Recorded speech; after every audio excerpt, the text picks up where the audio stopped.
दोस्तों अस्सलाम वालेकुम और आदाब। जय जय न्यूज़ हेडलाइंस में आपका इस्तकबाल है। हाय आज फ्रेंड्स, पेश कैसे खिदमत हैं है आप हालिया लोग। मरकजी मैं अभी बजट आपको और बताती टैक्स की हूँ कि अदायगी पर बहुत से अहम लोग तज्जिया। ऑपोजिशन पार्टी बजट पे क्यों इतना बात कर रहे हैं। सिंपल सी चीज है, जहाँ पे अगर बहुत से लोगों को समझ में नहीं आया तो अभी वहां पे टैक्स क्यों इतना ले रहे बता रहे। अगर आपकी कमाई 100 रुपया है, मैं बस 100 रुपया के हिसाब से आपको कैलकुलेशन बताती हूँ। आपकी कमाई 100 रुपया है, उस 100 रुपये में से 30% टैक्स, मतलब 30 रुपया गया गवर्नमेंट को, आपके हाथ में बचे 70। ठीक है, उस 70 में से भी आपको 12% जीएसटी देना पड़ता है सामान के हिसाब से। आप जो भी सामान ले लो, ठीक है, 12% 70 में से लो तो 8.4 रुपया होता है। तो वो 30 तो पहले चले गए, ये 8 हो गया, 38.4 हो गया उस पे।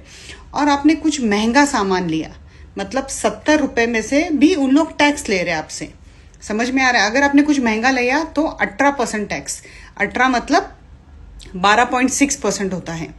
तो टोटल टैक्स जो गवर्नमेंट आपके 100 रुपये से लेती है वो 51 रुपीज है।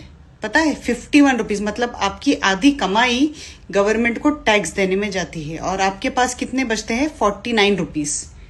तो जो आधा भी नहीं है। और 51 रुपीज लेके गवर्नमेंट क्या कर रही है? पूरी गवर्नमेंट हॉस्पिटल्स बंद करने के लिए देख रही है, गवर्नमेंट स्कूल्स बंद करने के लिए देख रही है, कुछ भी गवर्नमेंट फैसिलिटीज आपको नहीं दे रही। इसके लिए बजट के ऊपर इतना डिस्कशन हो रहा है जो बहुत से लोगों को समझ में नहीं आ रहा है। उनको एक मामूली सी चीज लगती, नहीं ये बहुत मेहनत से वहां पे लोग पैसा कमाते हैं और उसका आधा आप गवर्नमेंट को देते हो, और गवर्नमेंट को देने के बाद आपको उसकी फैसिलिटी नहीं मिलती है। हर चीज पे टैक्स, इसके लिए बहुत से लोग इस पे ऑब्जेक्शन ले रहे, स्पेशली ऑपोजिशन पार्टी। और हमको उनको थैंक्स बोलना चाहिए, क्योंकि ये उनके लिए बात नहीं कर रहे। जो ऑपोजिशन में बैठे हैं ना पार्लियामेंट के अंदर, उनके पास बहुत पैसा है, उनके पास पैसे भर भर के पड़े हैं।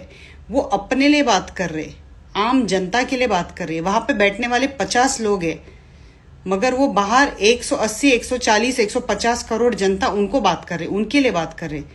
तो ये बात समझो और इसका अवेयरनेस क्रिएट करो। मैंने अभी आपको सिर्फ 100 रुपए का हिसाब बताया, मतलब 100 में से भी 70 रुपया जो आपके पास बचता है उस पर भी जीएसटी लगती है 12 और 8 16%। अगर आपको समझ में आया है तो ये सबको बताओ और इसका नॉलेज स्प्रेड करो। नॉलेज होना बहुत अच्छी चीज है। जहां पे लोग बोलते हैं आपको कुछ नॉलेज नहीं, आप क्यों नहीं बात करते हो? नहीं, नॉलेज आप सीखो इस चीज के बारे में। ये अपनी कंट्री की डेमोक्रेसी है, आपकी कंट्री की अच्छाई के लिए। एट दी एंड हमको पूरा फिनिश करके हमको इंडिया ही जाना है, which is my beloved country. I love it.